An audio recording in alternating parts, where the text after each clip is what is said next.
Hello and welcome back to our YouTube channel.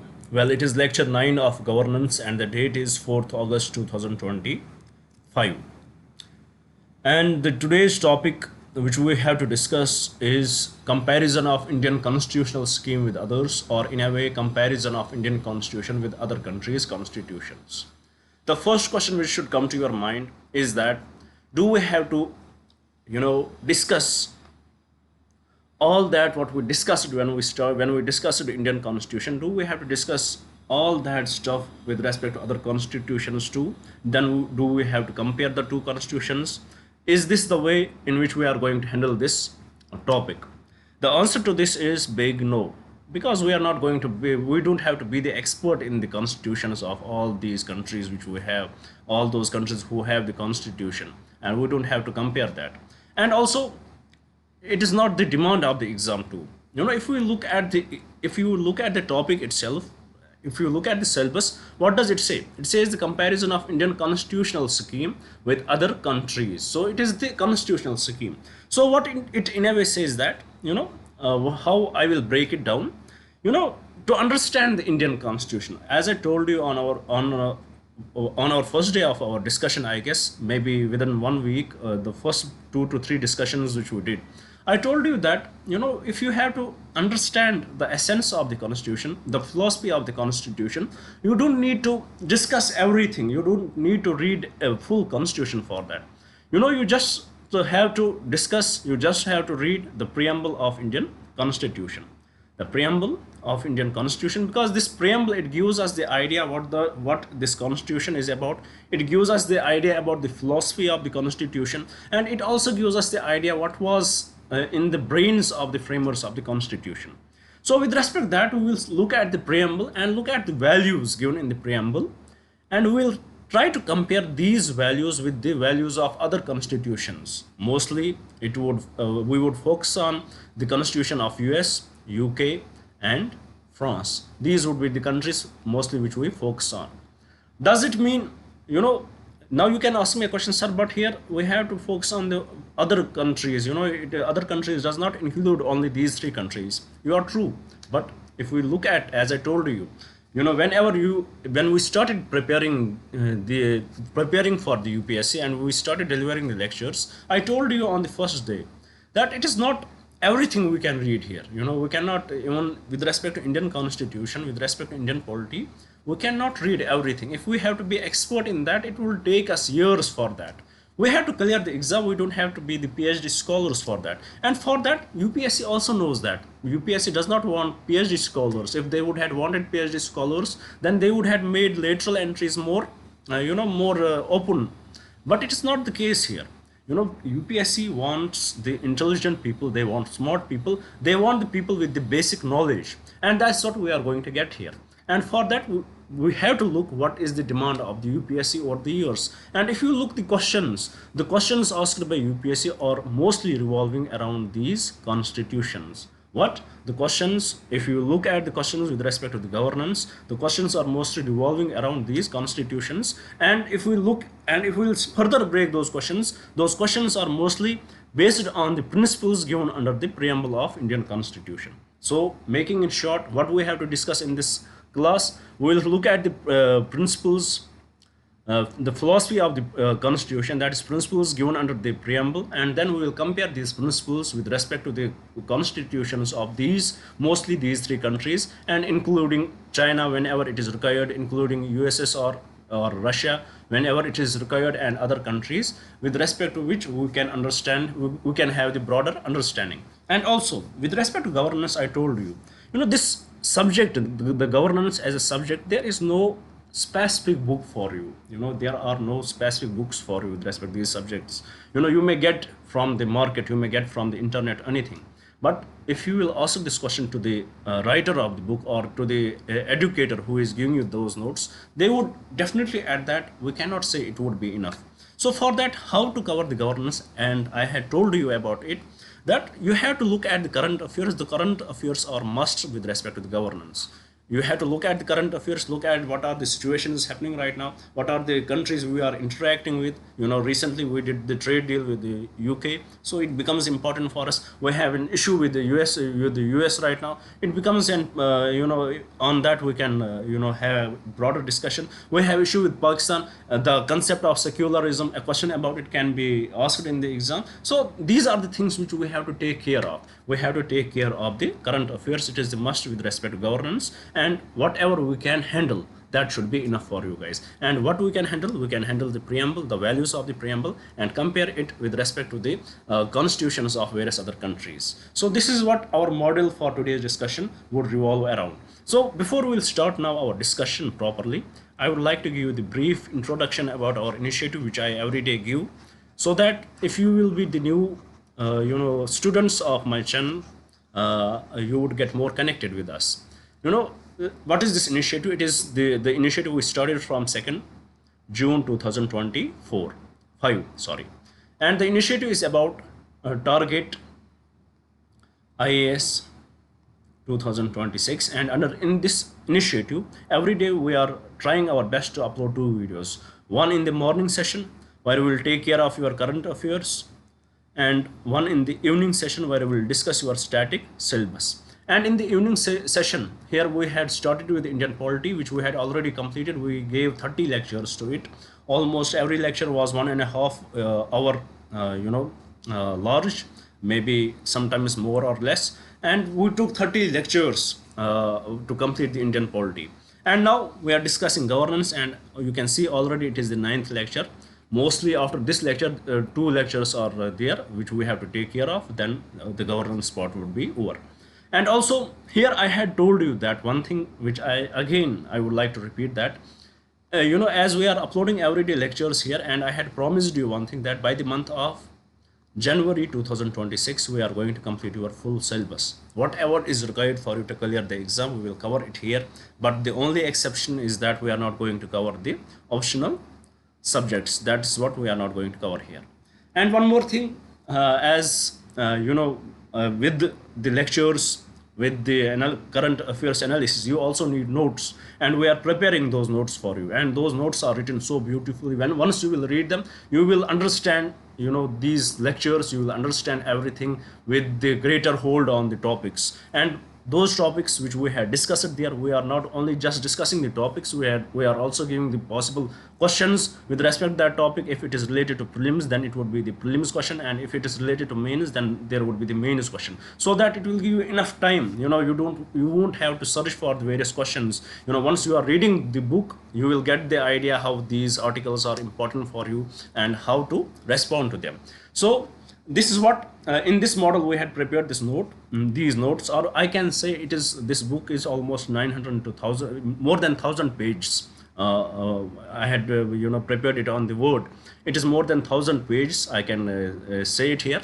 And ideally the rate of this book should have been somehow between 700 to 1000, but for you guys, I did not knew that time it would be so large. It would take me it will take such an energy for developing it. But I promised you that this book would cost around 200 rupees only. It would cost 200 rupees per subject, and this is the rate. If you want to get access to this book, just mail us. Our mail ID is given in the bio of this video. Do mail us, we will definitely respond to you guys, and you would be told to pay 200 rupees and you will get access to this book. It is up to you, it is up to your discretion. If you want to get access to it, it is totally fine. Just mail us. If you don't want to get access, that is also fine. But at least do watch these videos and get connected with us, because we are every day uploading all these videos for you. We are discussing all this for you. This initiative is about you. So please do be part of it and let us lead in your success. So now, without any delay, let us start our discussion. Let me rub the board. While to rub the board, let's go to the another slide. As you can see here, when we started our discussion, that we have to compare the constitutions of the world with the Constitution of India. And I told you that it is not practically possible for any student or for any educator or any person, who can say that I had read every constitution of the world. Not practically possible. At least not in a year, at least not in 2 years, at least not in 5 years. It is a lifetime journey for any educator if he will do so. And nobody will do it. Nobody has that much time. Even experts, maybe experts may do it, but normally people will not do it. And that is what is expected from you. UPSC also expects you not to read all that stuff. UPSC expects, what UPSC expects from you. UPSC expects that you should be smart enough to break down your syllabus. UPSC expects you that you should be smart enough to go through the previous year questions and then analyze how the questions are asked and then prepare in this way. That's why most of the students say that 1 year should be enough for any for any person who is preparing for civil service exams. It should be enough for them to crack the exam. Well, what the situation is, we are here for you guys. Many of you are new. You might be watching, you might have just started preparing and you don't have the idea how to prepare and all that. That's why we are giving this coaching here totally free, and we are breaking all this stuff for you guys. Now, as we cannot coming back, as we can't discuss the whole constitution of the India itself, leaving aside the constitutions of the world. Now what we have to discuss? We have to discuss the values of the Indian constitution. We have to look at the values of the Indian constitution. Like, for example, we have the value here mentioned in the constitution, in the preamble. It is, we believe in sovereignty. We are sovereign nation. We are socialist. We are socialist, we are secular, we are democratic, we are republic, and we will compare all this. We believe in liberty, we believe in equality, we believe in fraternity, and all this we will compare one by one with the world constitutions, especially, as I told you, UK, US, and France. With these constitutions we will discuss, and then we will try to find out how they are different. Now let's start with the socialistic idea. We would have, why wouldn't we start with the sovereignty? Because sovereignty is something which is respected by every country. Every country has its own sovereignty. Every country has this, nobody wants to be interfered, no country wants to be interfered with their sovereignty. Even the states like, Palestine, who are so much under stress right now, who are under the occupation right now, but they still have their own sovereignty in their minds, in their constitution. They still have their own sovereignty. So with respect to sovereignty, we will discuss it in a different way. For example, the parliamentary sovereignty, we will discuss that. But first, let us discuss the socialistic principle. Let's start our discussion here with the socialistic principle. If you would have watched my Indian polity classes, I guess we discussed there little bit about the socialism. We discussed a little bit about what is this socialism. We initiated a little discussion over it, and there we understood that it is something, it is a kind of a process for something bigger. It is a process for something bigger. And what is that something bigger? That is that something bigger, the process of the socialism, that is, it is the process for something bigger, and that something bigger is the communalism. What it is? Communalism. So socialism is the process which is an initiation, which is the way, and this way leads to the communalism. So what is the socialism? Let's try to understand it. You mostly, when we hear of the socialistic principles or socialism, the person which comes to our mind is the Karl Marx, who is also one of the fathers of the socialism, who is considered the father of the socialism. What does the Karl Marx say about the socialism?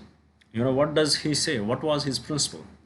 He saw that there are big industries. Let's make it in a simpler term so that everybody can understand that. There is a capitalistic class. They own industries. They have various businesses. They have real estate business. They build buildings. And who are working for these buildings? These are the laborers. And the condition of these laborers are very weak. They are not paid properly. They are forced to work for extra times, and they are not paid at all. So with respect to this, and if we look at the Karl Marx, his history, his biography, what was his, how he lived his life, then we can connect it more with respect to that. But it is not the time to discuss the sociology here. Let's come to the basic points.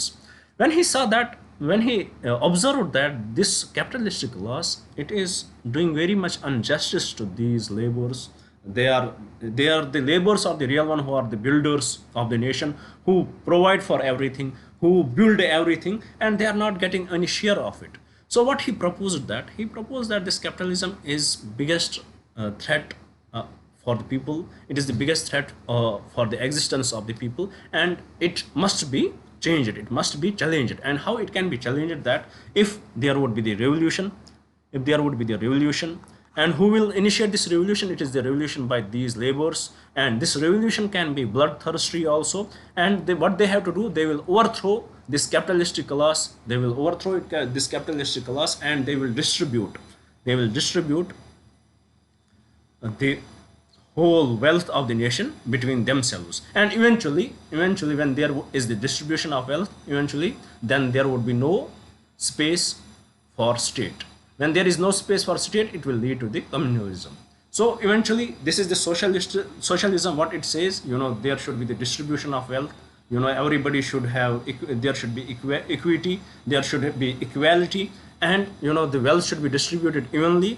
And eventually once it is perfected, then there is no role of the state. So this is the basic principle of the socialism, and the basic how it leads to the capital, how it leads to the communalism. Now the question is this, when this is this principle of socialism, it eventually what it leads to communalism, and eventually it is against the state, And we know that in India, the importance of the state, how there is the supreme law, that is the constitution. Eventually how there is the supreme law, that is the constitution, and we can't tolerate anything go beyond the constitution. And constitution gives protection to the state, it gives protection to everybody, it gives protection to everyone. So can we in India, can we have this principle of the socialism? The question, when the socialism was introduced as the in the preamble, and this question was asked to Indira Gandhi, ma'am, you had introduced the socialism principle, even though if the socialism was not introduced in the preamble, but it was still there. If you would have read the directive principles, what does the directive principles talk about? It talks about ensuring social and economic democracy. We have the Minerva Mills versus Union of India case, where it talked about the harmonious relation between the DPSPs and the fundamental rights. So this socialism, it was always there, but the name it was given, the name which was mentioned in the constitution, it was introduced by the 42nd Constitutional Amendment Act, and it was introduced in the preamble. And the question was asked to Miss Indira Gandhi, ma'am, what do you say about the socialism? Miss Indira Gandhi, she did not have any answer to that. She did not reply it in a way. And then the judiciary came in, and judiciary talked about in the case called the D.S. Nakara versus Union of India 1983, where it talked about the socialism is actually about eliminating inequality in the state. So our socialism, the perspective of socialism in India is totally different. So what is this? In India, we don't believe in that socialism what the Karl Marx proposed. We don't believe in that there should be stateless society. We don't believe that. But the socialism in India is different. In India, socialism, it is inspired from our freedom struggle. It is inspired from our freedom fighters, Nehru. It is inspired from Gandhi. It is inspired from whom? It is inspired from Ambedkar too. So these are the leaders who inspired it. For Ambedkar, what is socialism? It is the way in which it will help in eradicating inequality. For Ambedkar, it is the way in which Dalits can be empowered. For Ambedkar, it is the way in which the wealth would be distributed. There we can bring in the land reforms, where the zamindars are holding huge sects of the land, and these poor people, they don't, the peasants, they don't have any piece of land, of their own. They don't have the ownerships over it. So for Ambedkar, it is different, but at the same time, who would facilitate it? It would be the state who will facilitate it. It is not that we are going for the stateless country, but it is the state who will facilitate all this. For India, this is the socialism. There would be the state will encourage welfareism. State will go for the welfare state. There would be the distribution of wealth. State will try to reduce the inequality, try to eliminate, not reduce, try to eliminate the inequality. State will bring in various policies, various frameworks for that, and at the same time it is the state who will control it. So this is the definition of Indian socialism. Well, this is the definition of Indian socialism in one aspect. Then there is another aspect to the socialism. What is that? The another aspect is that when there would be socialism, all would be controlled by the state. Everything in Indian way of socialism, everything will be, or in the socialism as an overall concept, everything will be controlled by state, and it would distribute the wealth. So does it mean that there is no place for the private companies? Does it mean that there is no place for the private players? Well, that is not the case with India. Our socialism is very much different. At the critical, for example, there are critical industries. For them, we will have the state control. For example, you would be very much aware of the current affairs right now. You know, the trade deal, the tariff war between the US and UK, US and India. You know how US imposed 25-26% tariffs on us. And what was the major reason for that? The major reason for that is that for USA, you know, this is also one concept of the socialism. Let me explain you here how. You know, USA wanted that India is enjoying huge trade benefit over India. USA has huge trade deficit with respect to India, and for US, you know, Trump, he has often criticized India's trade policies with US, that India is enjoying, you know, India is a tariff bullier for them. But eventually there were trade negotiations were going on after the second term of the Trump. You know, the way he crashed the stock market many times, trade negotiations were going on with respect to tariffs. And what was his demands? His Trump's demands with few critical critical sectors. He wanted that India should, you know, should be very much lenient with respect to that, and India should let US to come in. You know, India should let US market to influence those sectors. Maybe it was agriculture or others, maybe pharmaceuticals. But India's approach is very much different. If India would have allowed it, you know, India's domestic market would have been over. You know, our growers, you know, it would eventually impact the growers of our nation. It would impact the agriculturalists of our nation, and it would impact the farmers of our nation. So India, what they did, even though our foreign policy is criticized for this right now, that we were not able to, you know, we were not able to deal with it. We were not able to deal that finally with the USA with respect to tariffs. But at the same time, you have to applaud the government, that the government eventually, you know, they had, you know, they stood for their people. They stood for the poor people who work whole year for over these grains, who work whole year for over these, you know, over this agriculture, and eventually, you know, they want good profit from their produce. But if the government of USA interfered in it, and their market was open to us, then eventually it would have impacted the farmers. So in this way, this also, you know, even though it may be very much different to understand how it is relevant to socialism, but you know, you need this essence of socialism is there. What I am trying to explain you, that the essence of Indian socialism is there, you know, upholding, you know, the basic the basic principle that there should be the to reduce the income inequality in the nation, to reduce these inequalities, to protect the domestic market, to protect these people. India opted for it. It is basically the principle of the Indian state. So coming back, you know, coming back to the discussion, it does not mean, as we were discussing the second aspect of socialism, that with respect to India, it does not only mean that you have to distribute the wealth, but at the same time, India's socialism is very much different. It also gives space for the private players, to do their business, to evolve, and eventually let the country to the higher levels. And especially it is very much evident from the LPG reforms. You know, from 1991 LPG reform, even before LPG reforms it was there, but there was certain sectors which were highly controlled, and there was also this license raj, but it was made very much lenient then. So India is a mix. India is very much mix of of a welfare state and the socialistic state, and also we have the space for the capitalism too. So this is the concept of socialism in India which we had adopted. But also, If we look at the politics, it too has to play a part in it. If we look at the Congress has always been blamed for their socialistic approach, because they always believe that their approach is that they are anti-capitalist and anti-capitalistics. They believe in distributing the wealth, and they believe in appeasing the minorities, whatever the reason would be. They this was one of the allegations against them. And BJP, if we look at them in 1999, their approach was different. They were much capitalistic in nature. But after 2024, when BJP came back in the government, their approach has also changed. They are more now. BJP is more socialistic than the Congress was.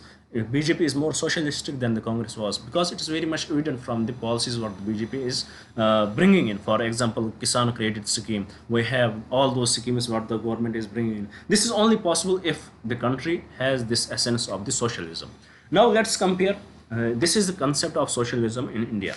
Now let's try to understand the concept of socialism in various other countries, starting with the China. Let's try to understand what is the concept of socialism in China.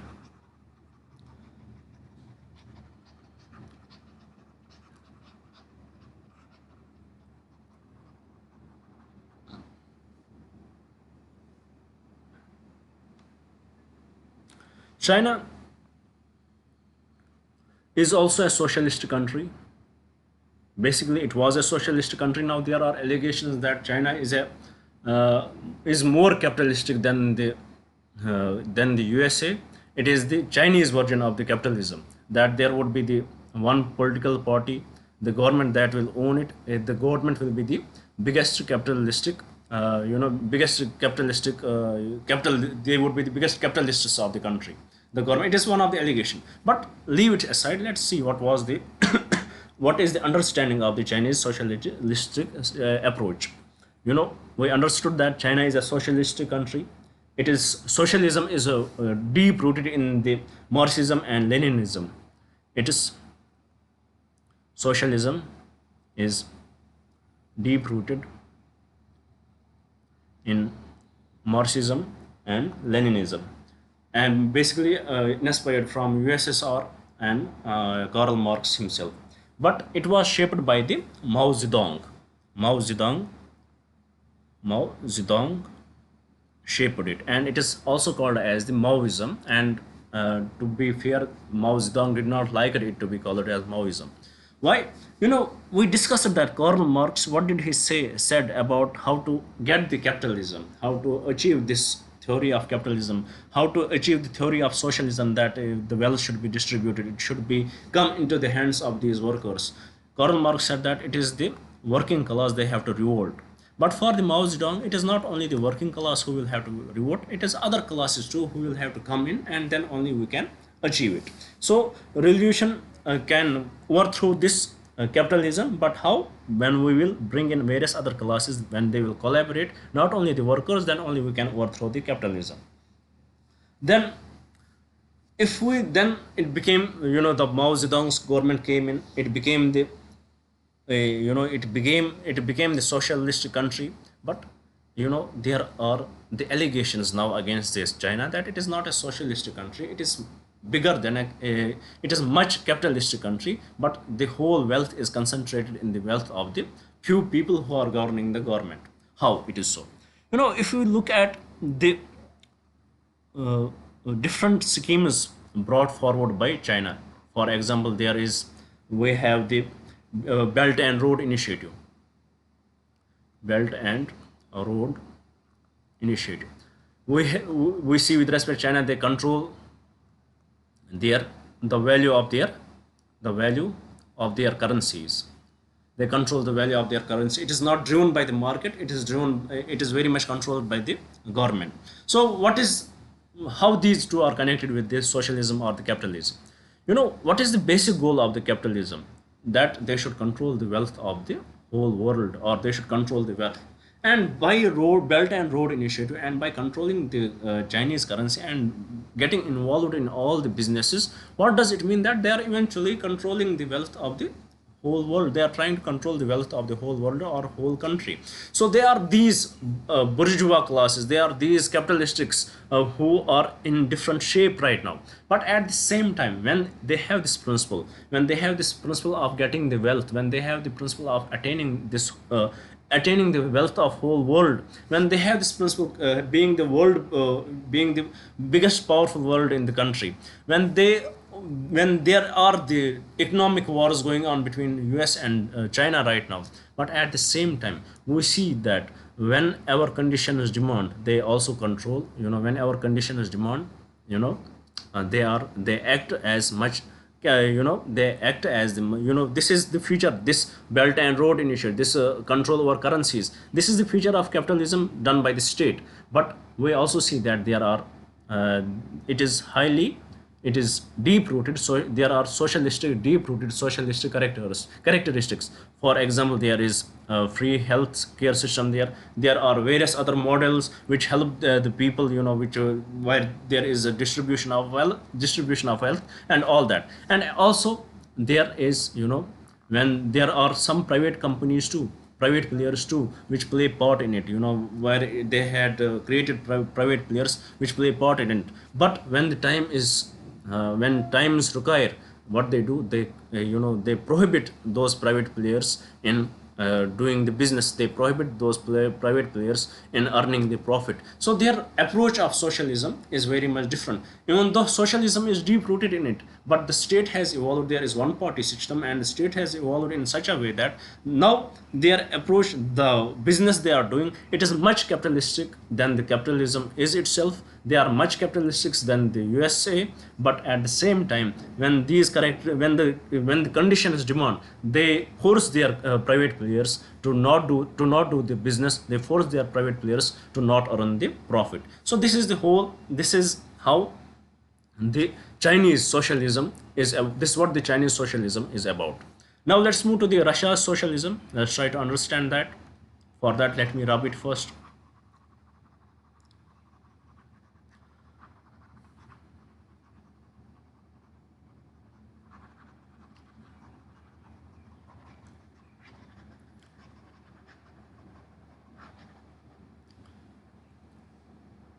For Russia, socialism developed under the Lenin and Stalin. Under these two guys, that socialism developed for Russia, and eventually it went through the Boris Yeltsin and eventually Vladimir Putin. Vladimir Putin.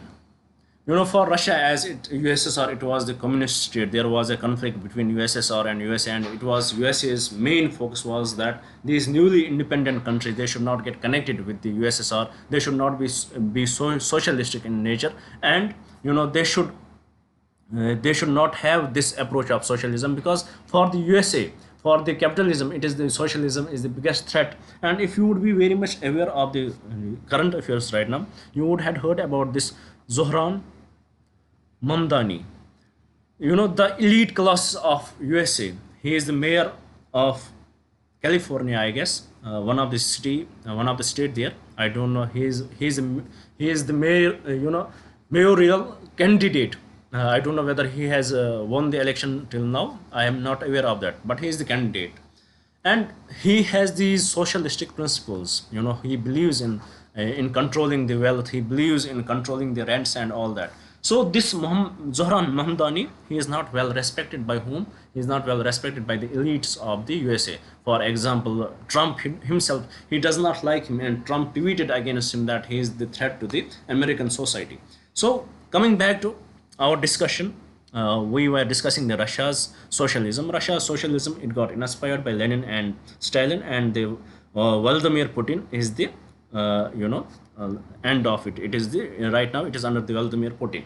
So what kind of socialism is in Russia?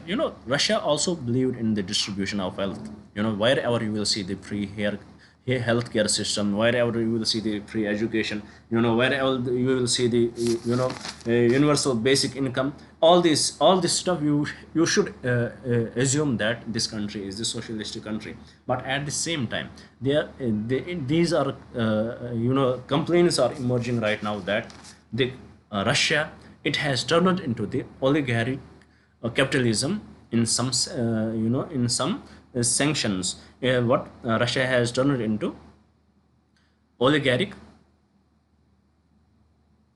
capitalism in some sectors. For example, there are certain sectors where these elites who are in the government or their relatives, they will control the whole business. They will do the whole business, but at the base level, when it comes to distribution of wealth, they are doing it very pretty good. But when it comes to the other some sectors, it would be the oligarchic capitalism which is prevalent in Russia right now. Now coming to the other countries like Cuba and Venezuela, if we look at these countries, they also, they also have the strong leaders who controlled everything. They had strong leaders who controlled everything. They also believed in the in the socialism. They also believed in the distribution of wealth, in equality. But eventually what it is turning, when basically when the whole focus of the socialism or the capitalism is, first it started with the good intention. What was the good intention? That there would be the distribution of wealth. It should be distributed equally. But end goal of it is communalism. Once these communist parties come in and they control everything, then everything changes. When we will see if there is a communist country anywhere, what ideally what should have been the result of socialism, that it should have been stateless. There should have been no control of the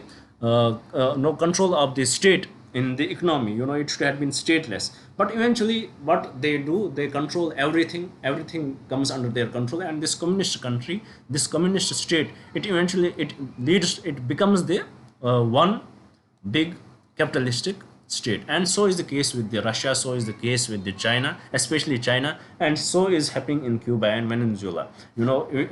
Earlier their approach was different.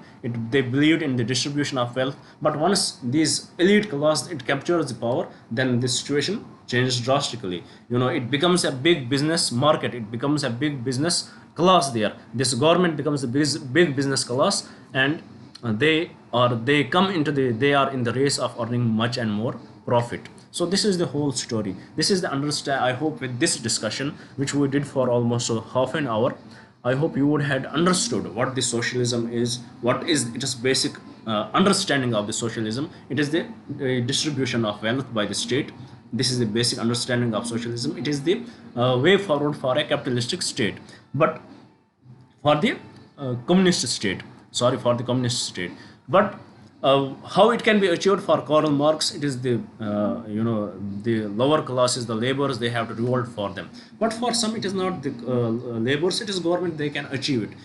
For that there is another for this socialism, the fancy word is the welfare state, which is India welfare state, where there would be the distribution of wealth, and at the same time the government will do it by itself, and it will give space for other private companies to evolve and to earn the profit, and eventually to lead to the development of the nation. And then we saw that what is the socialism, how socialism is viewed with respect to China, how China eventually it started on the principles of socialism, but now because of its ambitious programs and plans, it is turning out to be the biggest capitalistic country. But this capitalism is very much confined in the hands of few, and it is their control. There are private players, but when the China wants, they can control their profit earning and everything, their business. Similarly, we discussed with the Russia. It started with the Lenin's idea and Stalin's idea, distribution of wealth, but when it graduated over it, and now there is the oligarchic capitalism. And similarly in Venezuela and Cuba, if question about it can be asked in the exam with respect to socialism in these countries, compare the socialism of Russia with India, compare the socialism of China with India, it should be very much evident. It should be very much easy for you to answer this question if any such question would come in the exam. Now, as we had completed the socialism, now let's move to the secularism, another basic structure of Indian Constitution. This socialism and secularism, they were introduced in the Indian Constitution by the 42nd Constitutional Amendment Act in 1976. And recently there was discussion that the secularism, when it was the one of the anniversary of the emergency, and it was discussed that secularism should be removed from the Indian constitution, but we know that it is the basic structure of the Indian constitution. It cannot be removed. So with respect to secularism, let's try to understand. Let's try to compare. You may ask me a question here, sir. We discussed the socialism with respect to Russia, China, and other countries, but we did not discuss it with the USA. And the reason is that USA is not a socialist country, it is a capitalist country, and there is no discussion over it. There is no comparison over it. Now the another principle which we have to discuss today is the socialism, is the secularism. Secularism. And we have to discuss it with respect to the various constitutions, with respect to the secularism in USA, with respect to the secularism in France, secularism in China, and secularism in India. Let's try to find out what is this. If we look at the definition of the secularism, what it is, the understanding of the secularism is that there is a separation of state and religion. There is no interference of the state and the religion. These are two separate identities. There would be religion will not influence the state, and state will not influence the religion. In rarest of rare cases, for example, if there is any religion who is promoting suicide or what else, at that time state will make it unconstitutional, or state will make it illegal. But on the other terms, for example, in the civil rights, if there are civil rights, with respect to that, state will not interfere. The way you want to look, state will least have any say with respect to that. The way what you eat, state will least have the say with respect to that, and state will not recognize any religion. State will be religion less. State is the biggest agnostic religion. State believes in the agnostic religion. State does not believe in any religion. State does not have any religion. For state, religion is there. Let the people live. State will not interfere. This is the ideal understanding of the secularism. But with respect to India, the secularism is different. With respect to USA, secularism is somehow same what we discussed here. With France, secularism is different, and with China, secularism is different. Now let's start with the India's secularism. India's secularism. Well, India's secularism is not about the distinction, is not about the divorce between the center and the religion. India's secularism is basically about the principled distance. It is about the principled distance. What is this principled distance? Whenever it is required for the religion, for the state to interfere, then the state will interfere. And whenever it is required for the state to not interfere, then the state will not interfere. For example, when will state interfere? If there is violation of equality, if there is if untouchability is happening anywhere, if equality is not given, if freedom of religion is restricted for anyone, then the state will come in. Or if there is something which is inhuman going on, then the state will come in. For example, state came in with respect to the triple talaq issue, especially instant triple talaq issue, and made it unconstitutional. It is not in line with the constitution. Then it is not the state, actually it is the judiciary which will come in. Then we have the case of, with respect to, when here we are discussing when state is interfering. We have the case of the woman, Sabri Malia, where they are not allowed to enter into the temple. State came in, in the form of judiciary, and it in a way put hold on it that they should also be allowed within age limit of 15 to 45 or 50, whatever was the age limit. So sometimes state will interfere where it has to uphold the equality, where it has to uphold this justice, where it has to uphold the liberty of the people, it will come in. Where it has to uphold the uphold the right to religious freedom, it will come in. But sometimes what state will do? State will refuse to come in. Refuse to come in. How state will refuse to come in? For example, there are different sects. Let's take an example of Islam. There are two sects majorly, Shia and Sunnis. Sunnis say that Shias are not proper Muslims. Shias say that Sunnis are not proper Muslims. And they will not go to the state to decide who is the real Muslim. State has kept it with them.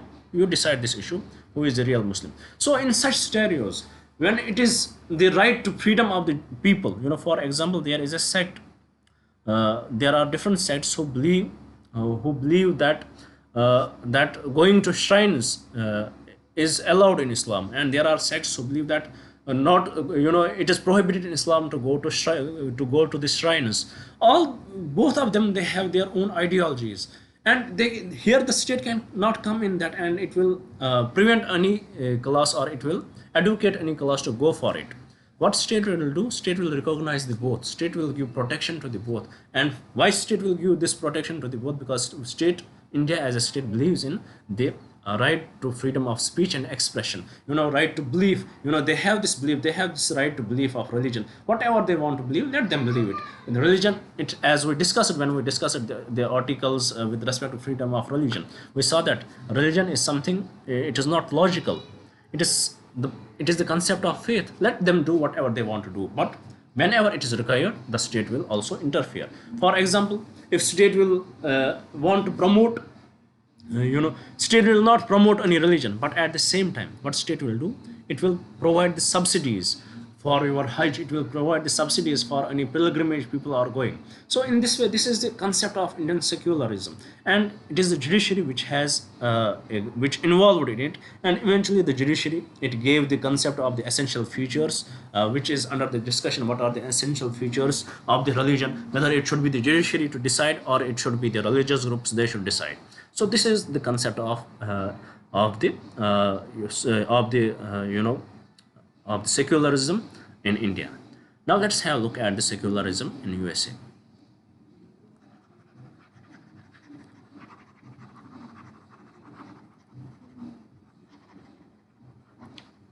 USA secularism is totally different from India. India's secularism is that state may interfere. In USA, state will not interfere. What you are doing, it is up to you. You want to go to hell, go to hell. You want to go to heaven, go to heaven. What your belief is, that is fine. You do it, but there are criminal laws. Don't violate those criminal laws. State will not interfere at all. In the USA, state will not interfere, and state will not recognize any religion. And that is very much evident from various judgments.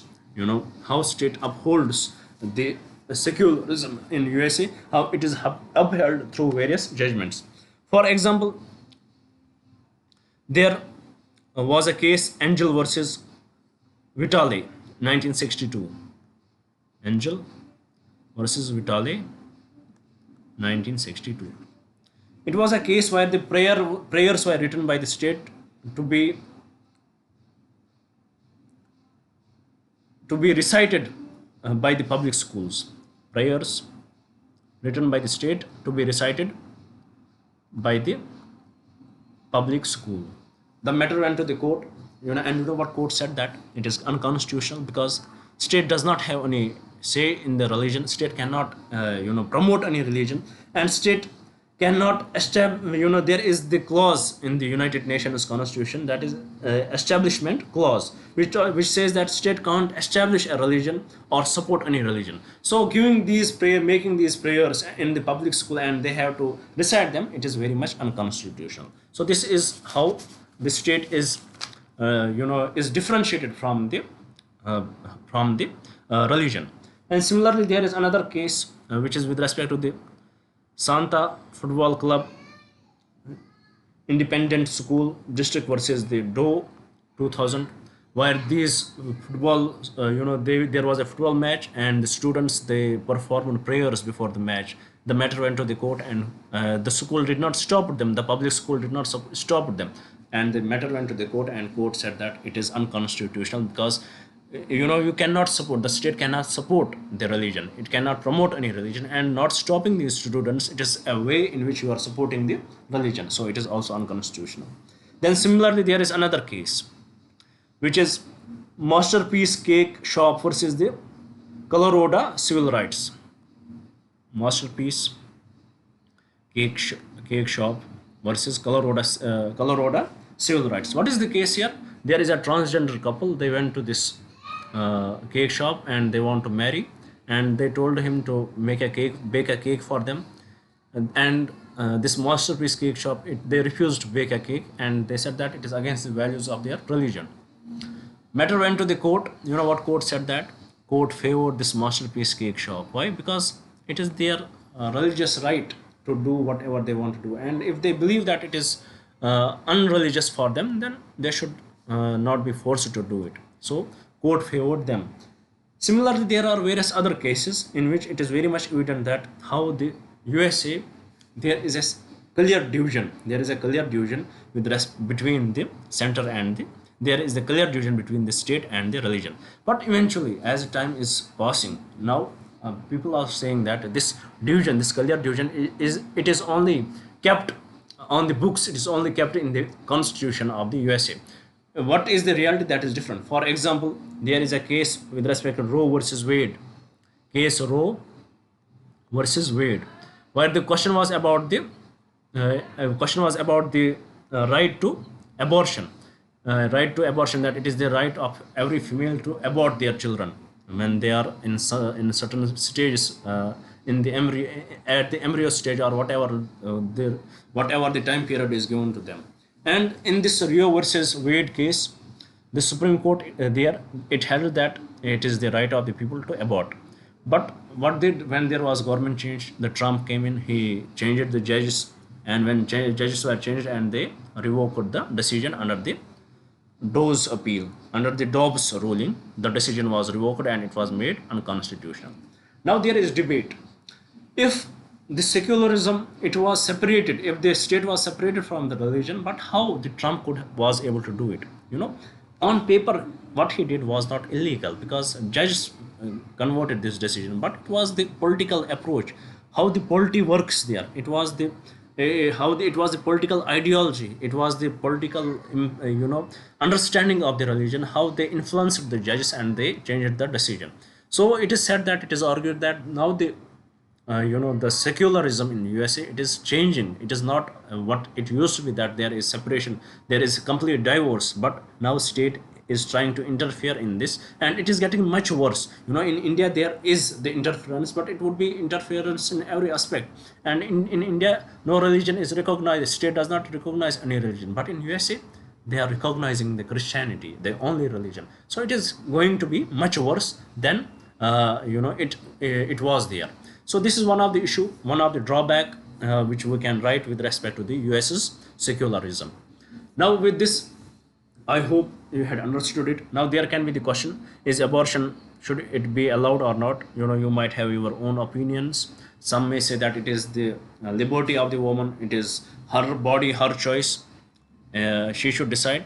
But some may say that it is the child who is in her womb, and that is the living creature. When there is living creature in anybody's body, who has the right to kill him? Nobody has the right to kill him, according to few. So there can be the debate over it. But eventually, religion, mostly the religions, they don't believe in abortion, and it is why it is said that there is the influence of religion in the US's secularism.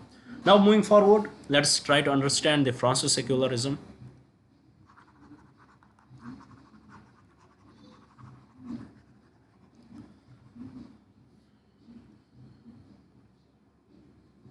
France's secularism. Well, France's secularism is very different. There is strict separation between religion and state. There is, if you are living in France, you are French, then you cannot pray in public. In your under your four walls, you can do whatever you want to do, but not in public. You cannot express your religion in public. It is against this, against the understanding of secularism in French. In simpler terms, this is what the French secularism is about. You have your religion, you have the practice of your religion, do it in the four walls of your home, but don't practice it in the public. Why? Because if you are practicing religion in the public, you are influencing other people. And for the French, they believe that the only way they achieved the French revolution was possible, that they separated, they took this idea of religion, they took this idea of religion away from the people there. So for them, if you are practicing religion in public, you are influencing people, and it is going to have a worse impact on their democracy. And in this way, they had separate, they have a strict separation, and that's why you will hear the cases against, for example, there are the cases against burqa ban was there. There were issues with respect to burqa ban, and there were issues, the people. And this is one of the drawback of the French secularism, that you can criticize anything. And criticism does not mean, in India we have the best form of it, best form of freedom of speech. You can say whatever you want, but at the same time you cannot hurt the sentiments of the people. But in France you can say whatever you want to say, you don't have to care about the sentiments of the people. And they are known for the blasphemies. Most blasphemies are conducted by the France, and these blasphemies are mostly against whom? Against Muslims. So these are the reasons what it leads to, when there is such separation, and there are such strict it is such strictly followed, and it gives rise to the radicalism. It gives rise to the radicalism, and people will respond to it. This is one of the issue with respect to the French secularism. And with respect to this, there are different thinkers. For example, Emile Durkheim, he says that if you remove religion from public life, there would be more integration. The people will feel much integrated to the nation. If there are different identities. For example, in our country, some may say we are Hindus, some may say we are Muslims, some may say we are Christians, some may say we are Buddhists, some may say we are Sikhs. But at the end, all of them, they say that we are Indians. But in the French, the ideology is different. For French, if the people start identifying themselves like this, it breaks the identity. For Emile Durkheim, it breaks the identity. It breaks the integration of the nation. They don't feel that much connected with the nation. But once this integration is not there, once this breakdown is not there, and everybody will start thinking that they are French, then it will eventually integrate the people much and more. So this is what their ideology is about. So what is the French secularism? There is strict separation of church and state. Strict separation. You cannot practice your religion in public. If you will do, it is banned and you may be punished. But in your four walls, you can do whatever you want. This is the French secularism. But still, because of this, there are various issues. When you have this much freedom, that you can say anything, whatever you want, whatever comes out from your mouth, you would want to say that. That is not something which would be accepted by the people worldwide.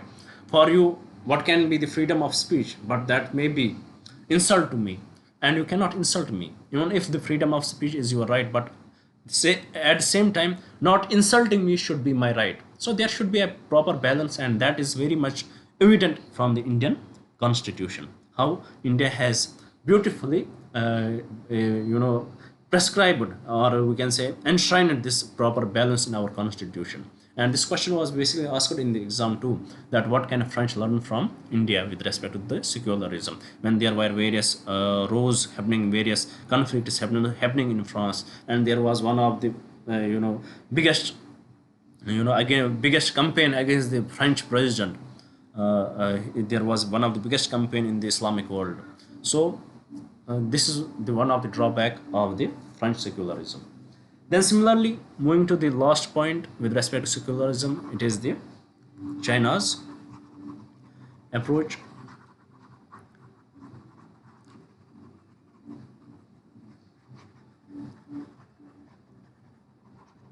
China's secularism.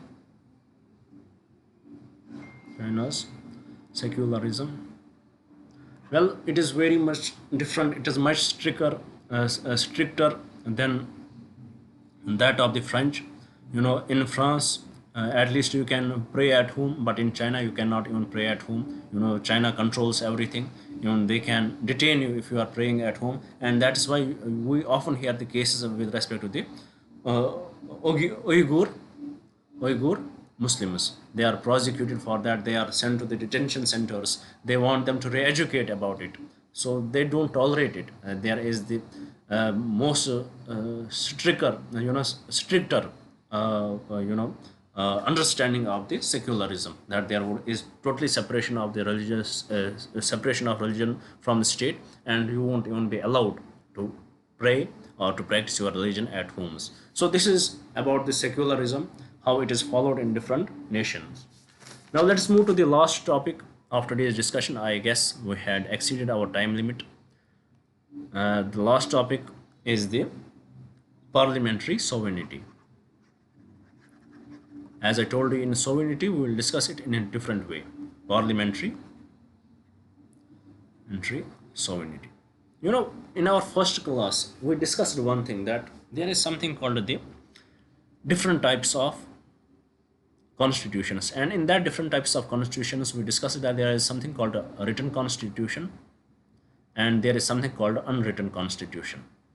And we saw that one of the drawback of the unwritten constitution is that the parliament is sovereign, and it is very much evident from the UK's parliament, where it is said that UK's parliament can do anything except change man into woman and woman into man. But right now the things are very much different, but it is still there.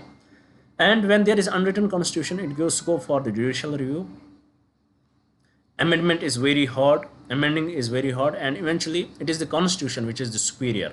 When it is the constitution, it is the people of the country who are the superior, and this is very much evident from the India. In India, it is the constitution which is the superior, not the parliament. Parliament has limitations. If they will try to go away from the constitution, if they will bring in the laws which are violative of the constitution, Supreme Court will come in, they have the judicial review, and they will strike it down, and state cannot do anything. Then state will have to come up with another law. Supreme Court will do again this, and eventually people will understand and they will vote them out. So in India, the parliamentary supremacy, sovereignty is different. In India, parliament is not sovereign. Parliament is supreme, not sovereign, but it is the people of India who are the sovereign. It is the constitution who is the sovereign, because we have the written constitution which we had taken from the US. But in UK, the system is very much different. In UK, parliament is sovereign, because there is unwritten constitution, and it is very much sovereign. They can do whatever they want to do. But here is the question: can the parliament make the law which will restrict the powers of the upcoming parliaments? To this, the answer is no. Then the judiciary will come in and make it unconstitutional. Why? Because eventually the principle is that parliament is sovereign. When today's parliament will make such law that the upcoming parliament cannot strike that down, that is unconstitutional. They are limiting the powers of the parliament. Similarly, there was another case with respect to the Boris Johnson, when he asked the Queen to prorogue the session of the parliament. Why? For the 5 weeks. And the matter went to the court. The court made it unconstitutional. Again, you can ask the question, sir, if the parliament is sovereign, how can court come in? Definitely court can come in, because it was the way the prorogation was done for 5 weeks. And what was the question? It was about the BRICS. The question was about the on Brexit. The question was about the on the backdrop of the Brexit, whether the UK should get away from the EU. And in this regard, the say of the parliamentarians was essential. And eventually, it is the parliamentary supremacy which was held by the court there. It was the parliamentary supremacy that when the Boris Johnson suspended or prorogued the sessions for 5 weeks, it in a way restricted the powers of the parliament, that they can ask the question, and eventually it restricted the supremacy of the parliament. So in this way, it is very much evident that in UK the parliamentary supremacy is evident. But eventually there is also a discussion about it, that can the parliament make tomorrow a law that they want to kill everyone there, they want to go away from the right to life, they want to move towards the totalitarian regime. Can they do so? No, they cannot do so. Even though the parliament is supreme, but they cannot do so, because they know that it is the political will of the people. It is eventually the people. If they don't like them, they will be thrown away. So eventually, indirectly or directly, it is the people who are the supreme there. It is the people who are the supreme there, because they elect them. And then the parliament can make anything, they can do anything, but they know that they will not do anything which is going to be against the sentiments of the mass. So this is this is what the parliamentary supremacy is with respect to UK and US. UK and India. With respect to US, it is very much similar to that of India's. So with this, I am going to conclude today's discussion. I hope you would have liked the video. I hope you would share it with your friends, and I definitely hope you would subscribe the channel. And please do ignore my mistakes. English is not my first language. I may often make mistakes. There are some words which I cannot pronounce it efficiently. I'm sorry for that. But the point is, you should understand it, and I hope you had understood this discussion. With this, I would conclude it. Thank you for staying with me. Thank you very much, and have a nice day.